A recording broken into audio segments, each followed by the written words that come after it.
You're listening to the Hayek Program podcast. This podcast includes audio from lectures, interviews, and discussions from scholars and visitors of the F.A. Hayek Program for Advanced Study in Philosophy, Politics, and Economics at the Mercatus Center at George Mason University.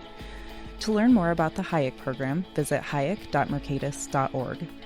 To learn about graduate student fellowship opportunities with the Mercatus Center at George Mason University for students at Mason as well as at universities across the globe, please visit students.mercatus.org. Today is Friday, October 29th, 2021. I'm here with David Levy and Sandra Peart.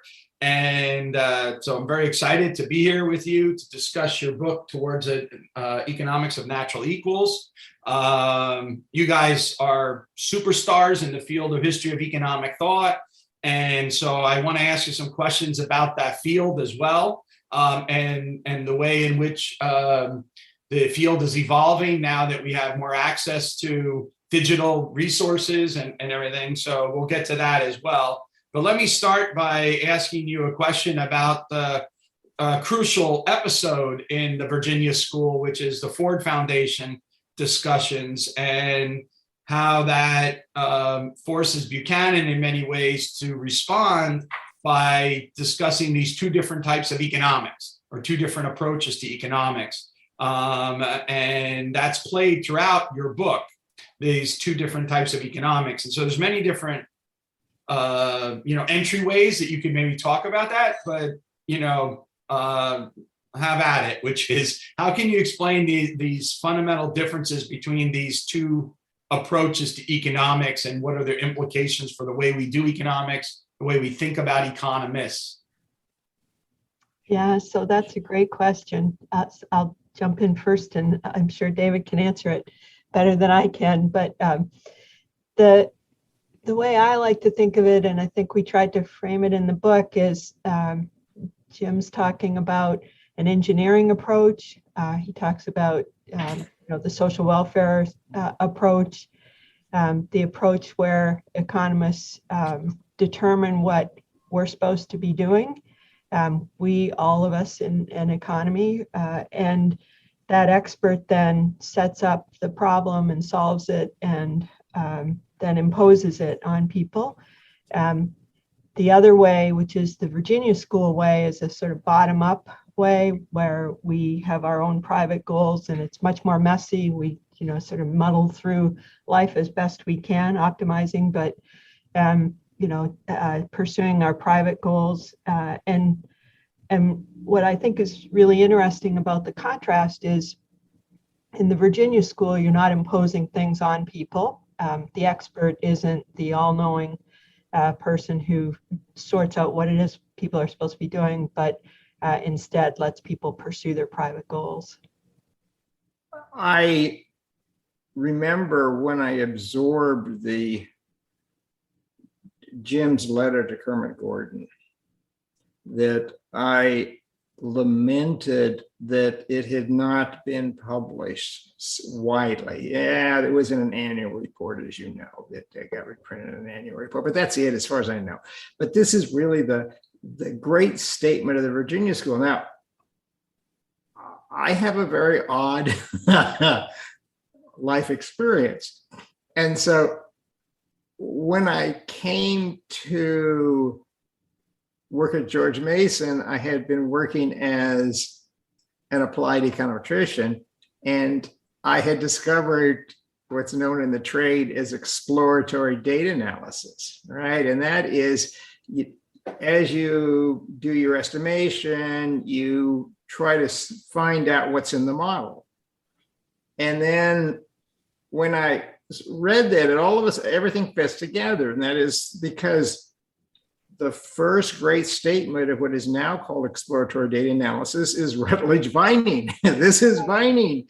And so the question is, the debate is Vining versus Koopmans. And so it's not political. I have no idea what Koopman's politics are. I don't really know what Vining's politics are. I was sort of, but it's Vining versus Koopmans. And Koopmans is a great man. When Koopmans' papers were collected, he included Vining's objections. And so that the Vining question and the defense of the National Bureau was to say, look, what the National Bureau is doing is discovering hypotheses. And so that what Jim was describing is a discovery process. So we understand we have to discover what social goals are. And so, so you formulate it as Vining versus Koopmans, all of a sudden it's non-political. It's, and the debate over exploratory data analysis, whatever, that's open question. I mean, this is how the lines in the profession line up. And so it's not, and so it hooks into the larger literature. I remember there was Sandy had a party before one of the Summer Institute, and Kevin Hoover was there, I think. And Kevin was talking about how, these really aren't Keynesian models that people talk about. They're Koopmans models. And so, yeah, that's right. And so that if we, position ourselves, I mean, yeah, we're not going to get any rap videos of Vining versus Koopmans. That is not going to work. But it hooks to the professional discussions. Okay, does this fit in the professional discussion? Well, it's right there. It's right there. Do we come to the world with a full model, or do we have to discover the model? And just to follow up on that a little bit, so you have a model, you impose it on the data, or you have a model and you impose it on people, right? And then when the data don't do what you want them to, or the people don't do what you want them to, you massage the data or you massage the people. So there's a real interesting parallel there. Yeah, I love the way you just put that, Sandy. That's one of the things that really comes out in your book, which I think is quite fascinating, which is that Jim understood that at Virginia Tech, when he was being challenged by the other economists internally, that was a methodological dispute. Yep.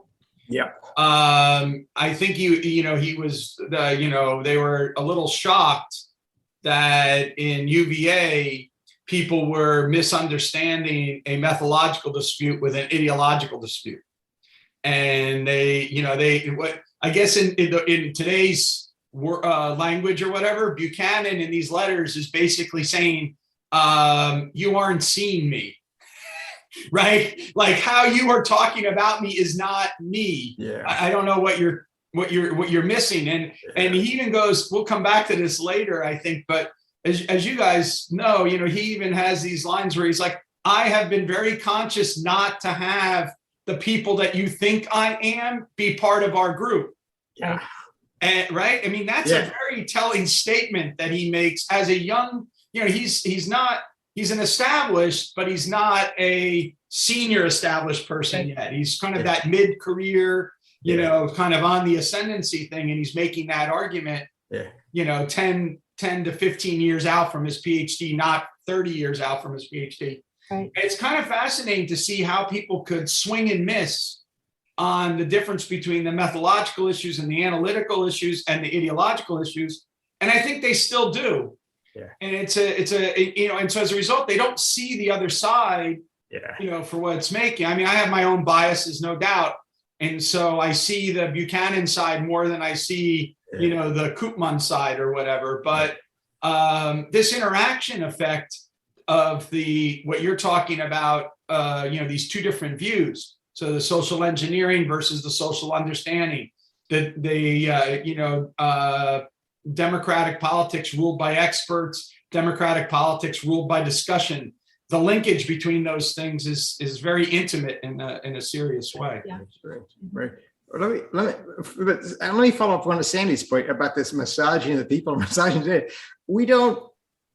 People don't think about Coase in Virginia, but Coase's joke, or maybe it's a theorem, how econometricians work is you torture the data until they confess, right?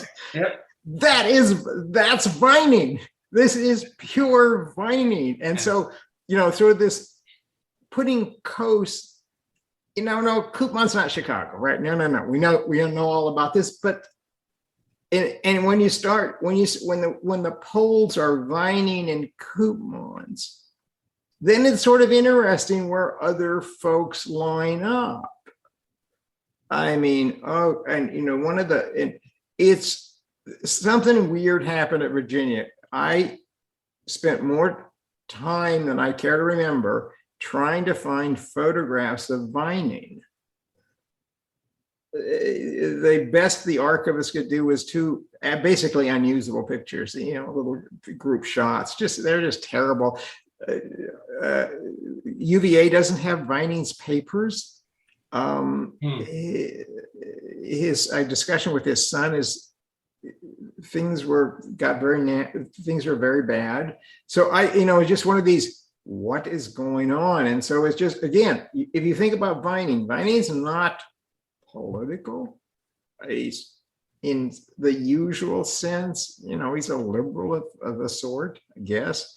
But so that there's a complex complication there which doesn't map to simple ideology. Right. It's interesting with Vining, just to finish up that thought, because I was a graduate student in taking Jim's class. It's before Jim wins the Nobel Prize, so I'm in his class, and Vining's book, Assessing Economic Systems, comes out, which is after all these years, and Cambridge finally brings it out. And all Buchanan talks about is that this is the most important book. You need to read it. There's two book recommendations from Buchanan, which I tried to follow up on. And in both instances, I was completely lost in reading on my own unless Buchanan told me what was in the book. The other one was the Increasing Returns book by the Zhang guy or whatever later, I can't remember his name, but, later on when his book came out, when I, about how you redo economics based on increasing returns and how I should be paying attention to this.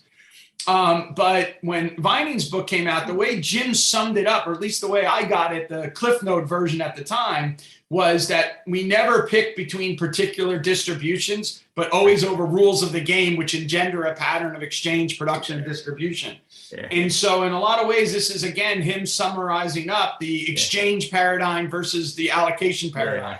And the linkages between that and the engineering paradigm and, the social understanding paradigm or all these other things is really just amazing to me, I think. And your book does such a great job of articulating what all of those ideas are, and the multiplicity. This is going to sound weird back to you guys, but what I get out of this is a multiplicity of texts in Buchanan.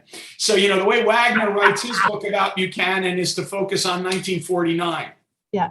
Right? But you guys come along, and yet 1949 is great, but then also 1959 is like really interesting, right? And then these other ones, and so I think it's just amazing, and I maybe we can talk a little bit about. I mean, this is something Alon is also trying to wrestle with, is Buchanan's various efforts to, as he's put it, varied iterations to force alien concepts upon reluctant minds. Yeah.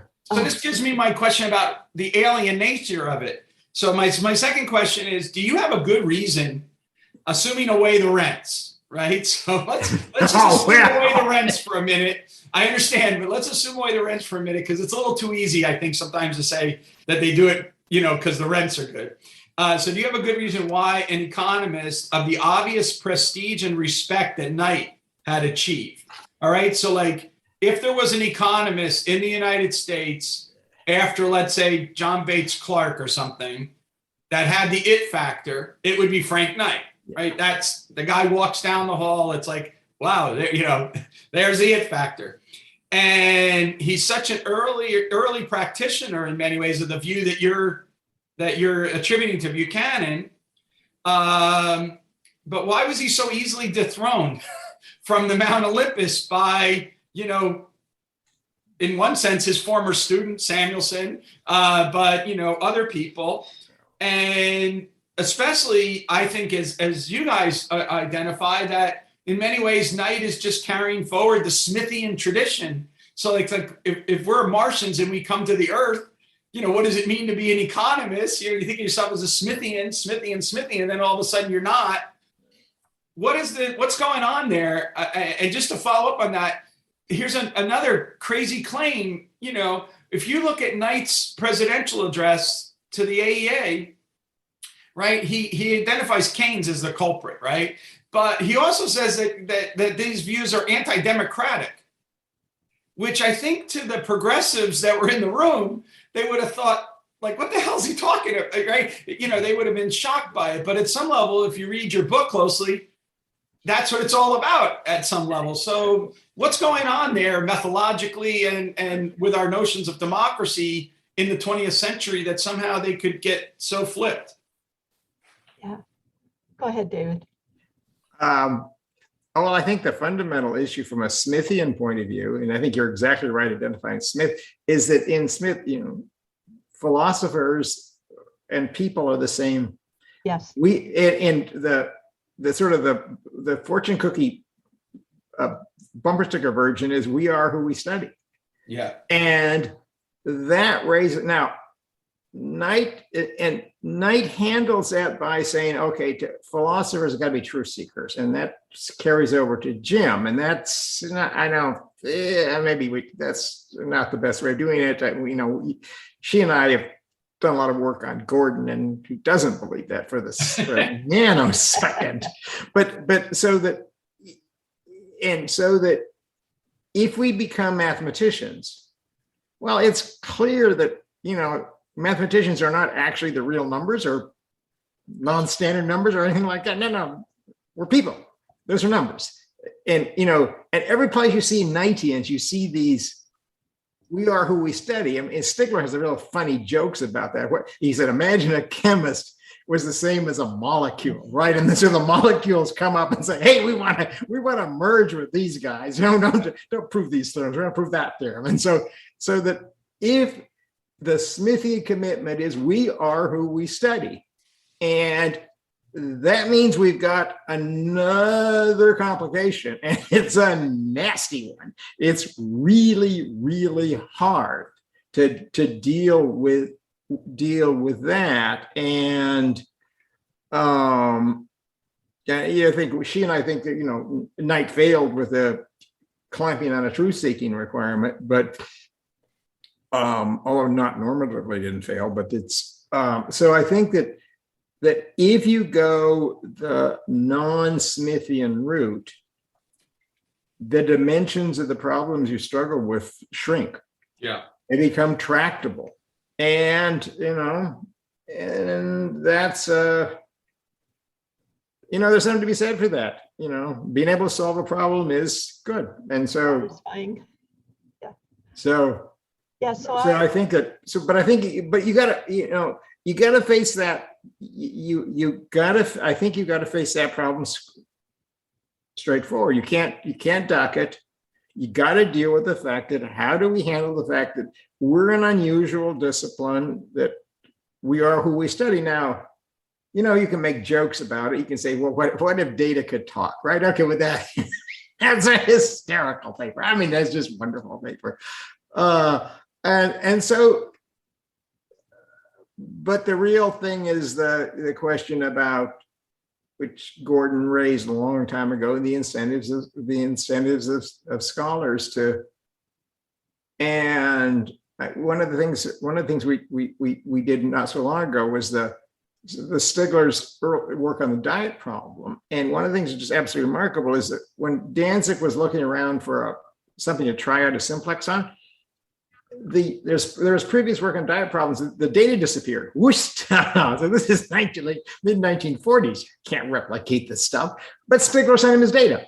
You ask Stigler for his data. Your data came by mail, right? Okay, so that's so that if you believe in that there's an ethical claim to being an economist, you know, maybe you behave ethically. I mean, that could very well be the case, because George shared his data.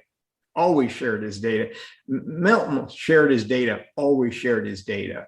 And so that, so there's this, saying, okay, we're working with a moral commitment. Is that sufficient? I don't think so. But it is true that the Knightians behave real well for data sharing. At the end of the day, that is, I'll turn to you in a second, Sandy. I apologize but I was just thinking, if you read the rhetoric of economics, McCloskey's big claim at the end is this ethical claim, right? Good science, whatever we call the rules of science, what really matters is the behavior of scientists. At the end of the day, we have to have these moral commitments to being good people or whatever. So that's kind of intriguing. But Sandy, you wanted to jump in. So I would say it was not very self-conscious, though. It's not as though economists suddenly said, well, we're going to distance ourselves from analytical egalitarianism. We're not going to, we're going to eschew the idea that we're who we study and behave differently. So David sort of gave, I think, more agency to them than I think actually happened historically. And to your original point about how Knight gets dethroned, I think David's right. It's Smith who gets dethroned, and Knight's a casualty of that. And then to my point about not being so self-conscious, I think it was terribly tempting to suddenly become something closer to a physicist, which had always been what economists, or many economists, wanted to emulate. So to become more like them and less like a Smithian or a Knightian, the entire Smithian, well, maybe not the entire, but much of the Smithian enterprise gets written off as unscientific. Therefore, it's not how you do economics, because economics is scientific because it's like physics, and so then you just move away from like I said, the Knightian, or you said the Knightian enterprise, and the elegance and the precision, as David said. It's fun to solve a problem, right? I mean, it's really fun. Whether the solution is actually means anything, it doesn't really matter. Solve the problem. So, but the point I wanted to make is, I'm not sure that economists were self-consciously aware of the profound change that they were part of at the time. Some of them were. So Buchanan was, and I'm sure Knight was, and I'm sure there were many others. But I think others just went to grad school and then did what they learned in grad school. I think you brought this up, Sandy, actually in your review on my book on Hayek. We have a tendency to want to. Maybe I have a tendency, but I think a lot of us have a tendency where we want to slice periods and clean points. And there's always fuzziness on those edges. So, recently with my students talking about this, I've been trying to focus on this A.C. Pagoo piece from 1908. 1908, right? And Pagoo is saying we have to abandon the economist as a philosopher and adopt the economist mindset as a physician. Because it's only if economics has healing power does it warrant our excitement. Because otherwise we should look to martyrdom. We should look to, these other, he mentions all these other things which man is so much more interesting in than looking at man in the market. Basically he's like, our buying and selling behavior is just not all that romantic. So why the hell would we pay attention to it? The only reason why we pay attention to it is because we can heal it, rather than the idea that we could find beauty and awe in it or whatever. And it's kind of at 1908, he's making that argument. And so that's not that just happens, it's slowly creeping, into, and there's a variety of things. So I think that issue's right. I have a question for the two of you methodologically, econometrically. So once COVID hit, I started attending the seminar at Princeton on the political economy of COVID. And one of the best papers that was given early on was by Acemoglu, and it was on the SIR model and the problem in a population interaction effect. That, we have a model, we postulate it, what the behavior is, and then humans behave differently. And then how do you update the model? But in order to do the testing, they freeze what the behavioral assumption is. And then that started me thinking, well, that sounds like Morgenstern. And when Morgenstern was talking about what he called the theory absorption problem, which goes all the way back to when he was at the Business Cycle Institute and he was criticizing forecasting, right? Is like, so you can have a forecast which ends up by being refuted because the people listen to the forecast, right? And then and so, this theory absorption problem means in some technical sense, right, that the parameters are never fixed. Right. They're instead free. And then how do you do economics as a science, quote unquote, when the parameters are free versus when they're fixed? And I was just wondering if you guys had, given the Koopmans Vining thing, have you also looked at Morgenstern's stuff on theory absorption, and has that had any play at all in the literature? Or that's more to you, David, I guess. Isn't that called rational expectations, right? Isn't that Lucas's point? Well, I think a part of it is an extreme version, right? But there might be, right. Yeah, there might be a little bit more. Lucas's is another mechanical version of it. No. Lucas is an optimist, right? Yeah. But this is. But it is.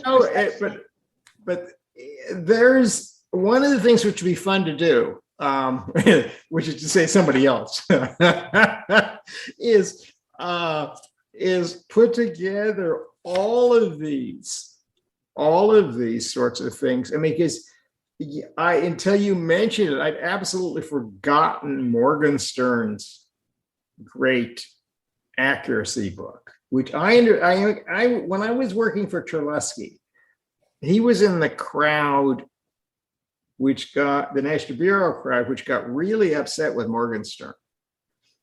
But the Morgenstern, Morgenstern isn't connected, but so it would be a really useful thing, I think, if somebody knew enough. I mean, and this is not a joke. Somebody knew enough to be able to put all of these sorts of things together. Because when we were doing our book, and the Morgenstern's name just did not enter my head, and so that. There's a lot of connections. This would be a great special issue of the Austrian Journal, right? Would be putting all of these things together in the way that you handle these hard problems. Yeah, is you get knowledgeable people to write on the what they know a lot about, and then people can learn from this collection of specialists who are interested in a topic with family resemblance, and then they can go from there. I mean, but you got to start from somewhere, and so start. So David, there's no reason for you to remember this, but when I took over the editing of the journal from after Rothbard and all that stuff, and they asked me to go do it, my opening foray was to use Joan Robinson and Oscar Morgenstern's JEL pieces from the early 70s, talking about how economics had to go forward and deal with the unsettled questions and all these things like that. And I was asking, is there a market niche for Austrian economics? And it was in answering Robinson and I argued answering Robinson and Morgenstern's questions. And the reality is that after all these years, I started doing that in 1998. No one picked up that lead. So it might be either because they don't find it interesting because it doesn't lead you to a form of a demonstrative reasoning, but it also might be that we don't have the technical wherewithal to answer the questions as you're talking about because of predilections and other things. But I think it's very interesting the way you put it, and I've been thinking about it a lot since the confusion of the idea that somehow epidemiology is the same thing as virology. And instead it's virology interacting with a human population, which then changes the whole way we think about it. Sandy, you want to, I cut you off. I apologize. It's okay. It's all right. I was just going to say your point when you started was exactly David's point, that we're dealing with people, right? And people are becoming, as Buchanan would put it, right there. And so, you can't, if you fix their responses at some point when you're looking at the data, then you've got it wrong or you're going to get it wrong. And I think COVID has actually demonstrated that. So, but it's really messy. It's messy. We don't know Messynomics. Yeah. Well, one of the things we didn't get to was that we closed the book on thinking about what is the Virginia school, sort of why does it deserve to be revived, and we thought about Jim's response to letter to Kermit Gordon, and the point is that markets are defensible, he thought, because they reflect consensus. Okay, so that's interesting. And then we said, okay, well, this is gonna speak to externalities, because instead of doing externalities physically, you do them on consensus. And and Jim's limits of liberty, starts with this weird externality problem. It's an externality about maybe somebody's got a beard, and that imposes psychic cost on other things. Nobody paid attention to this, but so that if you take externalities as consensus, then all of a sudden this sort of COVID and the mask stuff becomes, that's a right in Jim's strike zone. Jim can hit that one out of the park. And I don't think people picked up limits of liberty, and they didn't get the externality started that, and that's where the limits come from. I think this is Jim doesn't work with rights. You don't have a right, but Jim works with consensus, and so that's a link to COVID that I don't think has been explored. Certainly not by us, I think, and so. But anyway, I wish I would have had that conversation. I have a paper coming out in Georgetown Journal of Law and Public Policy, and it's all a play on Mill's harm principle. Yeah. Related to this, but I think there's what you just talked about is interesting. I always think about Buchanan as being obsessed with externalities. Right. His theory is obsessed with externalities, and that's the thing I think that a lot of the critics miss. In a massive way.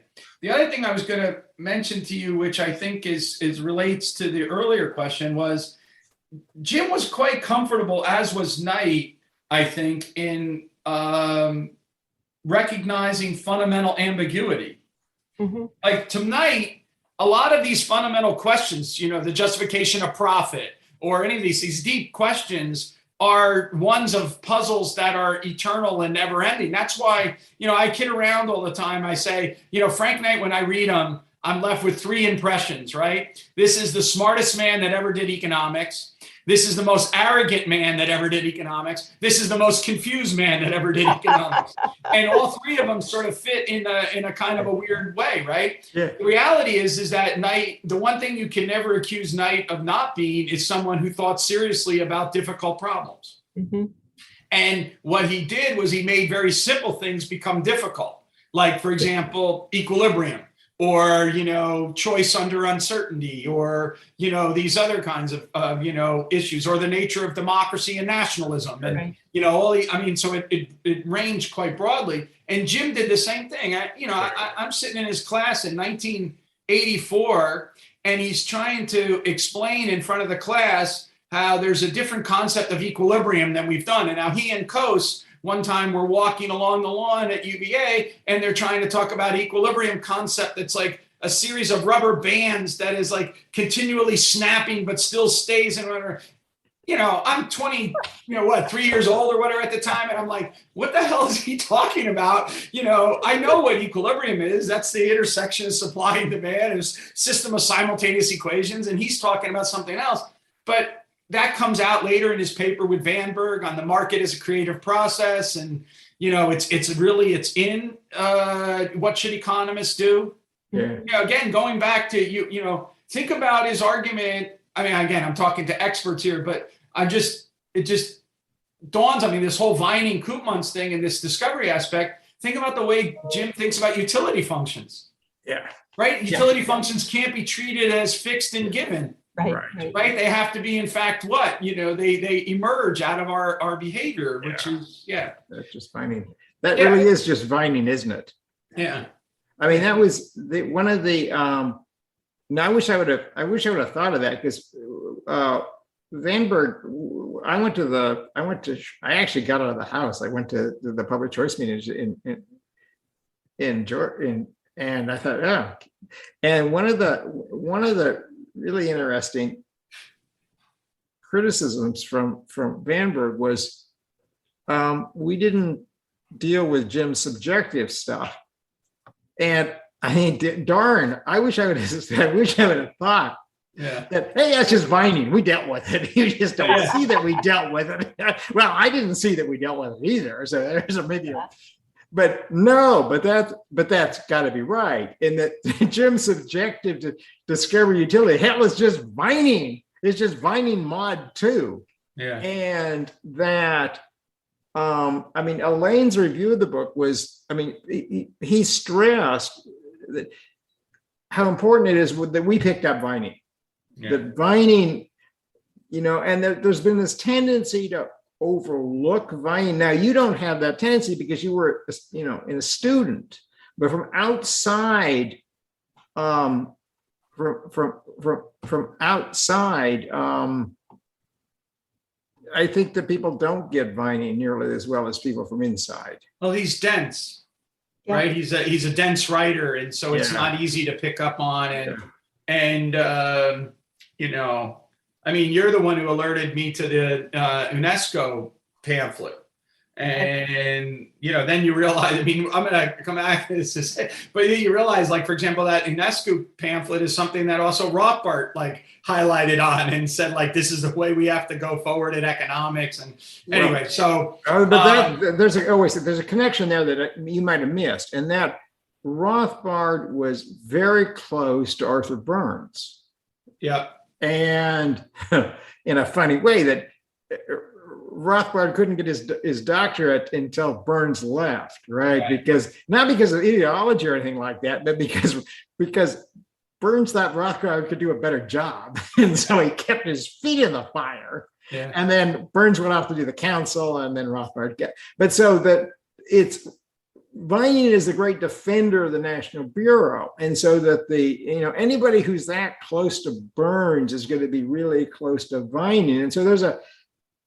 And when we went up and talked to Dick Ware, one of the things Ware explained to us was how important Arthur Burns was to the movement. Yeah. And when he told Jim that, Jim just got livid because Burns is just the devil because it kept away the balanced budget and all that sort of stuff. Whatever. But the Burns connection is really deep because it hooks in Rothbard, it hooks in Vining, and as well as Friedman and Stigler, and so that so that it was really helpful for us to talk to Ware, because that made us sensitive to all sorts of wherever Arthur Burns is there. And so when you think, okay, who defended the National Bureau against coup mods? Well, obviously that's Vining. And so, okay, so the National Bureau was there. Who, when Stigler writes his autobiography, he talks about being a member of two schools, one of the Chicago School, one's the National Bureau. Right. And so that, we were really lucky to talk to Ware, because he told us things that we would not have understood. I mean, the first thing he did was read this wonderful little note from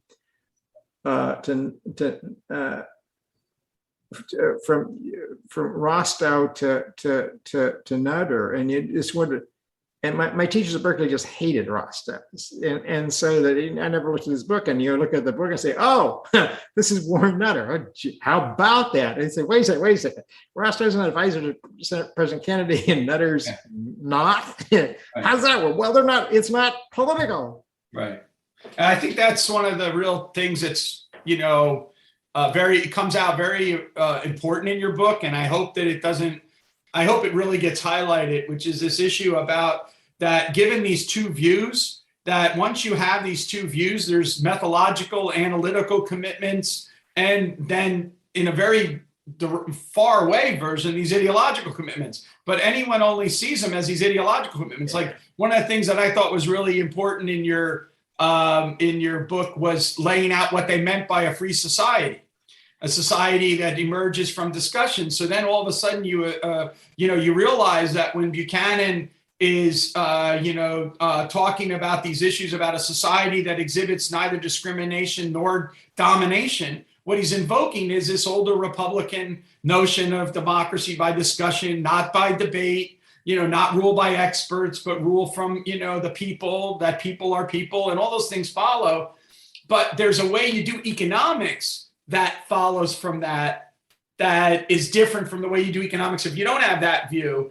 And so when I read the original documents, of the Thomas Jefferson Center, all I see is Buchanan and Nutter are challenging the Smithsonian post-World War II consensus. And they are going to stand up to it and say, we're going to fight it. Yeah. And I remember reading in the archives a rejection that Jim got from the QJE. And Arthur Smithies is the editor. And he says to Buchanan that his piece deserves to be published somewhere. And the way he describes Buchanan's piece is that quaint market fundamentalism position. So when they saw it, they didn't see this other view. They just saw it as, oh, you're this market fundamentalist against us, the more sophisticated economists. And again, there's all these things going on. And your book is so pregnant to me about ways you could go. So I was just thinking, Jim's whole book on, the public principles of the public debt.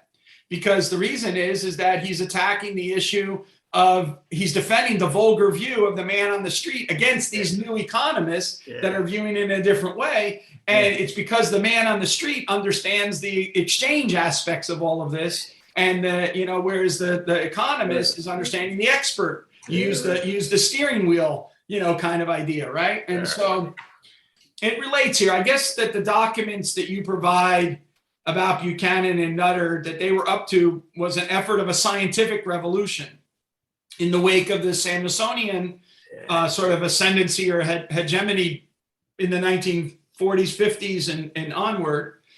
And you conclude the book discussing this. So what do you think is the lasting legacy of the Virginia School?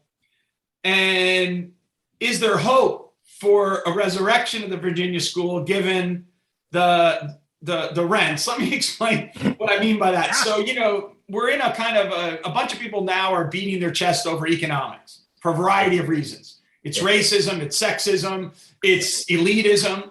And so you read a book like, Applebaum's book, The Economist's Hour.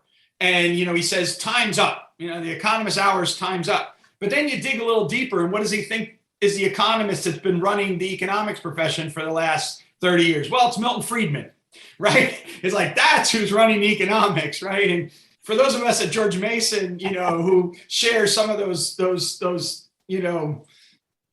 moral commitments, or we're kind of like, what the hell are they talking about? Like, this isn't the world that we live in. But like, they don't say that time's up. So, that economists that are of us other stripe are in charge. It's really like, we want our team to be in charge, not the other team to be in charge, rather than no one should be in charge, or no one should be given that platform as an economist. And so, and so the economists must cease to offer advice as if to a benevolent despot is true only if they're talking about markets rather than the other one. So how do you guys think of that? What is the hope that we might have for your last chapter, beyond just the intellectual clarity of what the position is? Do you see ways in which we can get into the conversation and change the profession?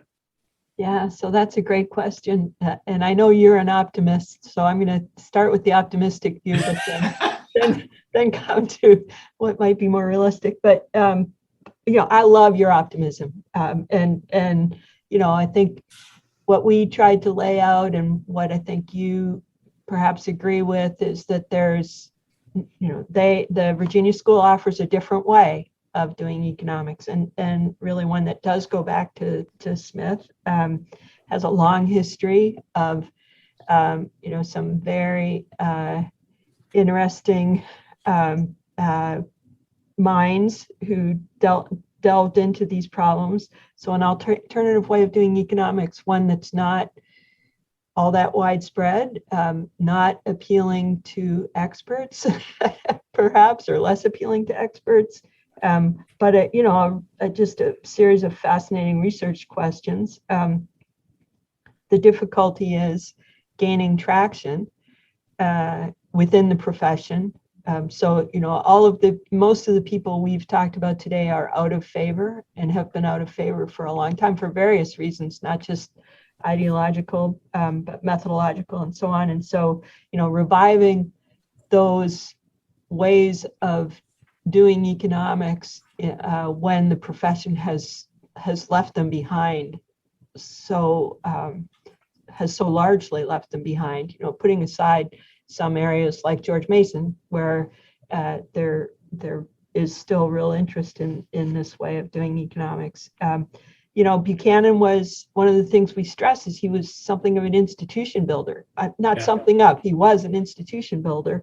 And so, you need the energy to build those institutions. And I guess where I get less optimistic is, it's very hard to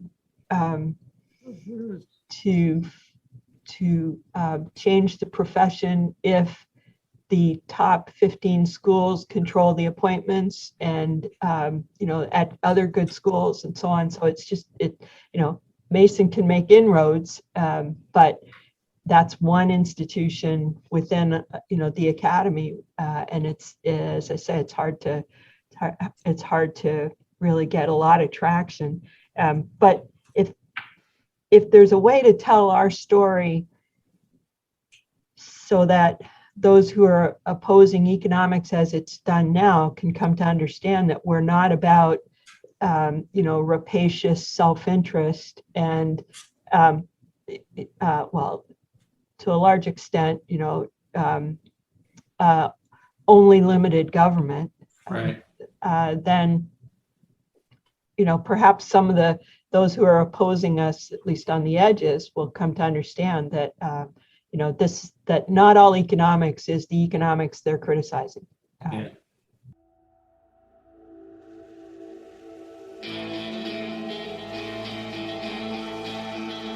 Thank you for listening to the Hayek Program podcast. To learn more about the research, scholars, and work of the Hayek Program, visit hayek.mercatus.org. For more information about graduate student fellowship opportunities for students at Mason as well as at universities across the globe, please visit students.mercatus.org. We hope you recommend students to our programs or consider applying yourself.